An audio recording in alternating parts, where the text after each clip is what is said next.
When people ask me what's the number one reason product-based entrepreneurs struggle to grow their product-based business, I usually say it's one thing. It's learning how to grow your revenues with scientific precision. Granted, you probably don't even know what scientific precision means, and it's normal. Most entrepreneurs didn't go to school for this stuff. They're relying on pure passion, grit, and favor from God to see them through. But why is it so hard to cross that profit bridge? It's because you cannot rely on intuition and your gut feeling to grow your brand. And because you've jumped onto this YouTube video, you are in the right place because I'm kicking off a growth series for product-based entrepreneurs and teaching them exactly what they need at each stage of their business. Welcome to my YouTube channel. My name is Maureen Mwangi and I am a product growth strategist, and I teach product-based entrepreneurs the sales and marketing strategies they need to grow their beloved product brand and become a household name. So when you're thinking about launching a product-based business, there's so many stages you will go through. And today I want to talk about from zero to launch. So here you have an idea. You're thinking about selling something either because you're experiencing a problem right now and you don't want anybody else to experience, or you're just thinking about, I need to find another way to leave my corporate job and become my own entrepreneur. So here, the first thing I really want you to do as you're thinking about taking your business from just an idea to a proof of concept, meaning that somebody has given you money and paid for your product, I want you to start thinking about doing customer research. That's the first step that you really need to prioritize, mainly because you are creating your product for somebody to buy. And it's easy to forget this step because you'll make the assumption that if I make the product, somebody is going to buy. Granted, gone are the days where you'll build it and they'll come. Come into the season where you'll need to learn how to market for people to buy your product. So when you're doing customer research, what do I want you to focus on? I want you to think about who is going to buy your product. Who is going to buy your product? Why are they going to buy your product? What motivates them to buy your product right now? Because you cannot forget, the product you're selling, your customer already has it. So what's the reason why they are using the product that you're selling? And then also think about what is the perceived value that they have for that product. So do they really value expensive bags? Do they really value high quality skincare? Do they really value really nice scented candles? I want you to think about what is the perceived value they have for the product that you're making.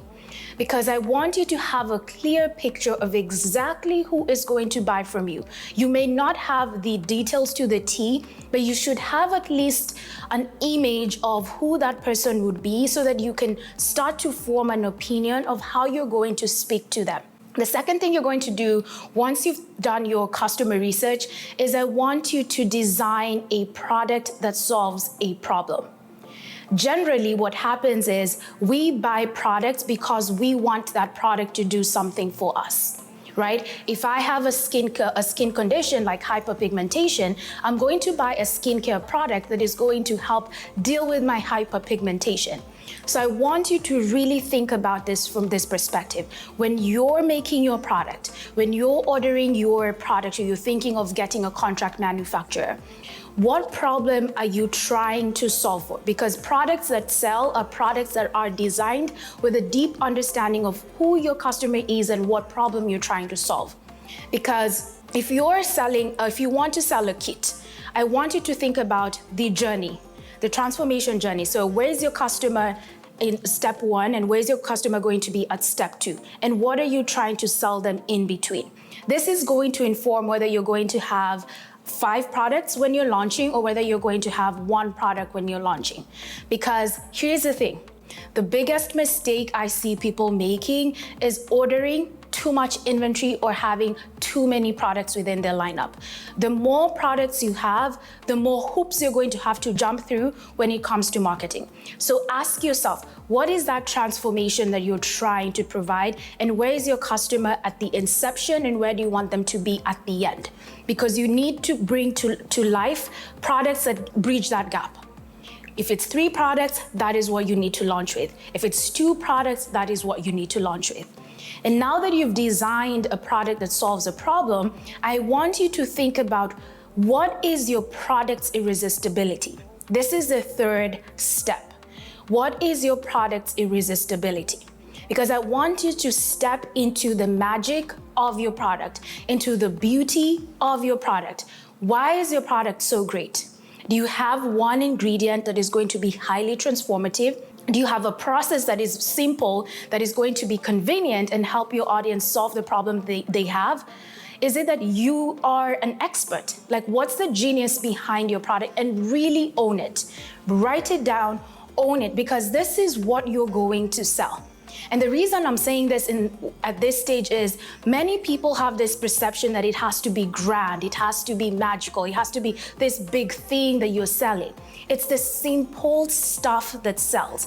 And the simplicity only comes to life if you know exactly what you're trying to sell.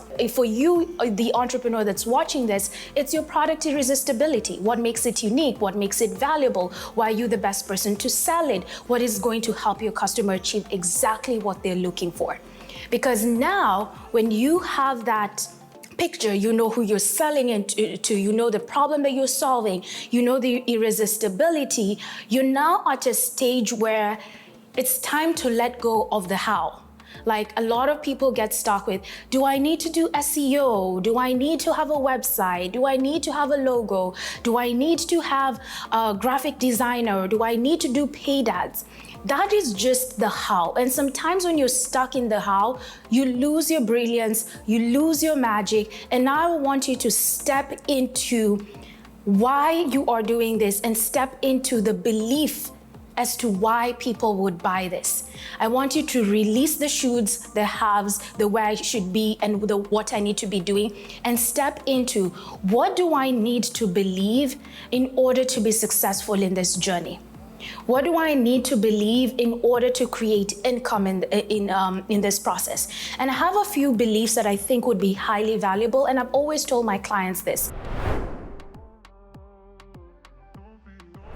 The first thing you need to believe is that you are the best person for your ideal customer. Why I'm saying this is it's easy to be caught up in imposter syndrome. It's easy to be caught up in perfectionism. And that only happens when you don't believe the fact that the person you are selling to needs you the most. The person that you are selling your product to values and believes that you are the best person to provide that product to them. Write that down. The other one that I usually say is it's going to happen exactly the way it's supposed to happen. Why I say this is a lot of my clients come to me and tell me, Maureen, I think I should be farther along. You don't need to have been farther along. You'll be exactly where you're supposed to be. The other income producing belief that I stand by every day is I am meant for this. I am meant for this, and I am going to figure out how to do it. When you step into that being meant for this, you find solutions to things that pop up. Rather than beating yourself down, rather than saying that somebody needs to come and save me, you step into commitment. And with commitment, you are going to figure out what you need to do, and you're going to know the right next step for your business. Now that we've stepped into who we are, now we're going to get into the tactical parts that I think are necessary when you're thinking about launching your product. This one, I'm not a photographer, I'm not a videographer, but what I usually tell my clients is learn a bit about product photography and product videography. Why I say that is because high quality images tend to sell really well because people can see the product, they can understand the product, they can live into that experience. Use your iPhone. It's not a time to go and pay somebody if you're not at that stage yet. Just learn how you're going to do this because it's going to become so important if you want to market your product online. And because you're starting off, you don't have a lot of money, and I want you to save as much as possible because there's a season and a place to spend your money. So get into product photography and videography just to see how you can showcase your product. You can showcase when to use your product, how to use your product, and where to use your product. And then the other step here is get a payment processor, right? Get into PayPal, sign up on Square. I just want you to have a place where people can pay for your product. Hear me out. I did not say go and create a Shopify website. I did not say go and create a Wix website. I said get a payment processor where people can pay for your product, because at this stage, you don't want to do too many things. In fact, you're learning how to be an entrepreneur. The easier it is you make the process for you, the easier it is to create the result that you want. And then now you become your own influencer. You use a product, you wear the product, you talk about the product, and that is how you sell.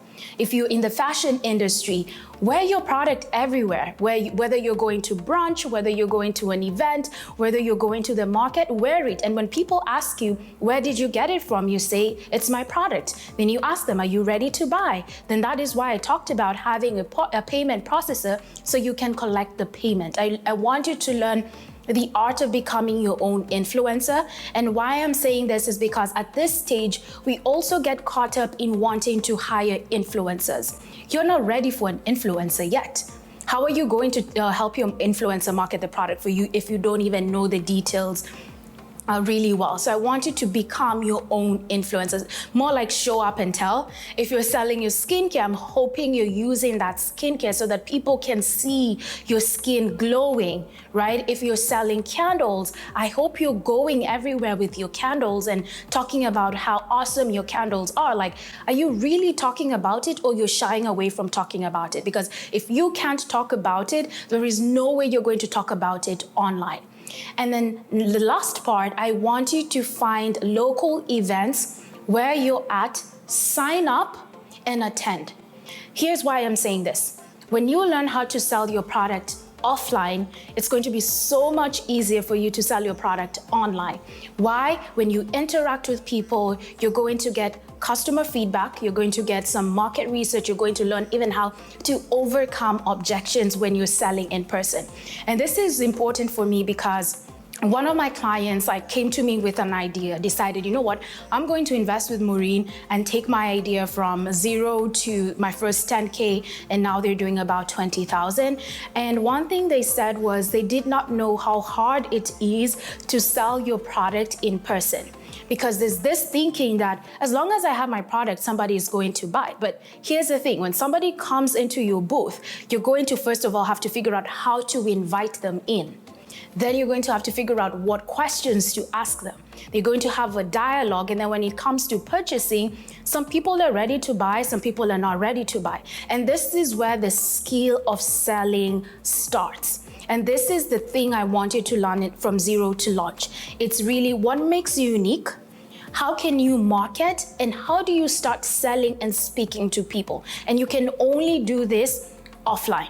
Online, we'll talk about it in the next stage, where I'm going to talk about from launch to the next 10K, because this is where it gets a little bit nuanced. And this is where now messaging, how to stand out online comes in place. Here, I just want you to get some cash. That is it. So just the recap, what do we talk about? We talked about the first thing is ensuring you've done customer research. The second thing is you've designed a product that solves a problem and you know the entire journey. What is point A and point B, and how many products do you need to have?